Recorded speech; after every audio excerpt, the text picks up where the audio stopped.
pessoal, tudo bem? Aqui é o canal Solucionática mais uma vez. Neste vídeo eu vou falar sobre 3 questões resolvidas de interfaces morfofonológicas. Bom, vamos ver a primeira questão. Lá em cima nós temos um enunciado, né, que pergunta assim: de acordo com as variações referentes à mensagem acima, discorra sobre a variação regional em cada uma delas. Então acima nós temos uma frase: todos unidos contra o mosquito Aedes aegypti. Embaixo nós temos Muriçoca, Santa Catarina, Pernilongo, Rio de Janeiro, Carapanã, Pará. Então, o que você precisa fazer? Ao ler esse enunciado, interpretar, né, a questão e utilizar os conceitos, fazendo as referências corretamente. Bom, embaixo você tem aí a resposta. Como é que foi elaborada essa resposta? Ela tem uma introdução, tem um desenvolvimento, tem uma conclusão, né? Então você utiliza exemplos anteriores, mas também você discorre, né, corretamente, de maneira objetiva, clara, tá? A respeito do que foi pedido. Então, ficou da seguinte forma: é possível compreender que todos os falantes da língua portuguesa utilizam uma fala com determinada variação regional no Brasil. Além disso, pode ser que as pessoas não saibam explicar os motivos pelo qual isso acontece, porém, elas percebem que essas mudanças, né, e é justamente isso que é inteligível, que a sociolinguística estuda, tá? E tenta explicar, né, a ligação entre corpo social e a língua. Ademais, as variações linguísticas são também as diferentes formas com que as pessoas falam cotidianamente. E é por isso que elas podem, né, falar, né, em detrimento dessa variação, né, por diversos fatores, ok?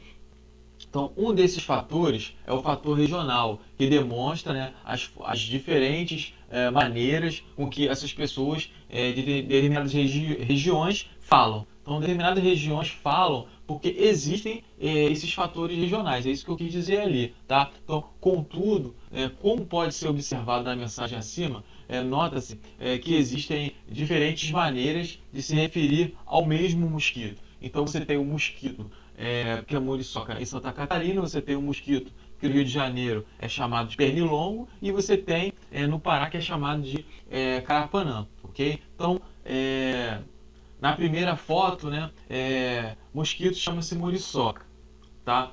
Na segunda é de pernilongo e na última carapanã. Então você tem 3 mudanças aí, né, de acordo com a foto acima, você tem 3 mudanças para a mesma coisa. Tá? É isso que a questão está pedindo. Nada mais você precisa falar, ok? Então, essas expressões, elas são individuais de cada estado brasileiro, mas que podem pertencer a outros estados também. Então, você tem muriçoca, por exemplo, em São Paulo. Você tem muriçoca em outros locais, da mesma forma que pernilongo. Então, na verdade, a região ela pode ter aquela variação, mas em outras regiões você também pode ter o mesmo fenômeno apresentado, ok? Então pode-se concluir ainda que essas variações regionais elas podem ocorrer no nível lexical, ou seja, ao se utilizar vocábulos diferentes para se referir à mesma coisa. Nessa situação, um nome diferente pode se referir ao mesmo inseto, isso regionalmente falando, ok? Então, é muito simples de resolver essa questão, tá? Não há muita dificuldade. Você precisa conhecer, né, os conceitos, precisa ler aquilo que foi dado, né, aquilo que foi exigido, a fim de que você possa responder, ok? Bom, agora vamos ver a segunda questão.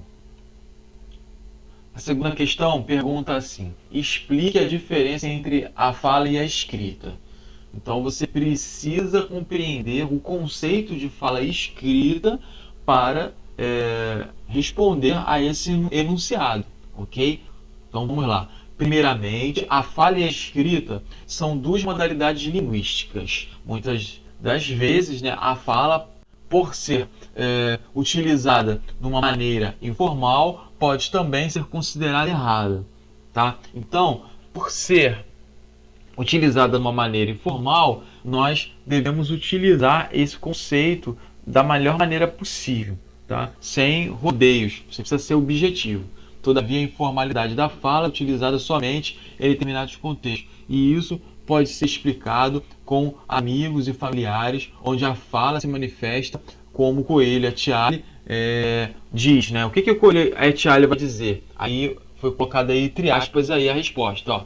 De modo espontâneo, repetindo e sujeito a variações nos mais diversos níveis, tá? Então, esses níveis, eles vão ser aí importantes, tá? Então, você tem níveis de fala diferentes, tá? Você tem níveis da escrita diferentes. Em segundo lugar, as marcas de oralidade, gírias, tá? E a ausência de marcas de concordância, verbo nominal, tá? Podem acontecer. Então você tem variações verbonominais também. E isso somente significa que a língua é viva e ainda capaz de se adequar aos mais variados meios, tá? Porquanto, numa reunião de trabalho, por exemplo, a linguagem caracterizada como formal será mais utilizada, tá? Então, preste muita atenção no que você vai escrever, no que você vai utilizar. Continuando, já na modalidade de escrita, pode ocorrer uma espécie de fenômeno que na fala, dependendo do meio em que ela poderá acontecer, será mais formal ou mais informal, embora mesmo assim haja muitas vezes a escrita, que será vista como que a forma culta.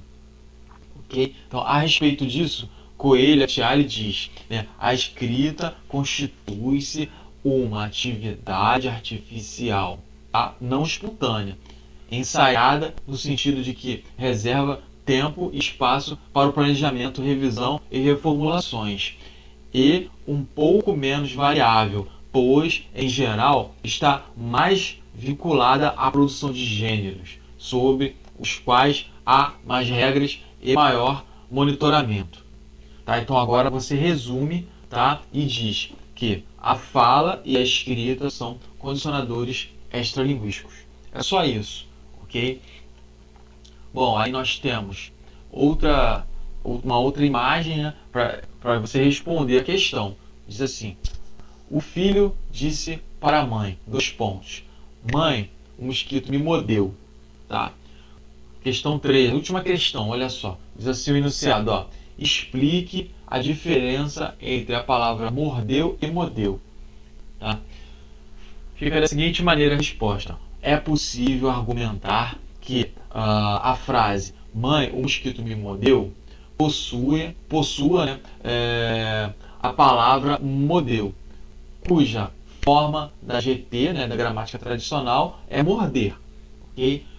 Ocorra conforme a supressão do fonema verbal R, que marca o infinitivo morder. Do mesmo modo, discorre-se que o morfema verbal R represente o que? Um fonema. Nesse sentido, a variação deriva em dois âmbitos, no morfema e no fonema. Em síntese, é possível defender que isso se trate de um caso de interface morfofonológica, pois a variação compreende dois níveis gramaticais, isto é, uma variação morfofonológica. Tá? Então, não são questões difíceis de serem respondidas, apenas é necessário que você tenha atenção com o enunciado e principalmente com a interpretação das imagens dadas acima. Ok?